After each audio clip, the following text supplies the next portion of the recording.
Welcome to Techie Dialogue. Today we are going to show you exactly how to see your Microsoft account password so you can quickly check it without going through a full reset. Step 1. Open your main web browser, whether it's Microsoft Edge or Chrome. This is where most passwords are saved if you allowed the browser to remember them, making it the first place to check. Step 2. In Edge, click the three dots in the top right corner to open the menu. Then select Passwords. This opens the password manager where saved credentials are stored securely. Step 3. Use the search bar at the top to type Microsoft or Live if your account is saved under that name. This will filter and show your Microsoft account login details quickly. Step 4.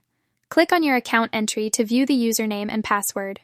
You may need to confirm your computer password or Windows login to reveal the saved password, which keeps your information safe. Thank you for watching. And don't forget to subscribe to Techie Dialogue for more helpful tech tips.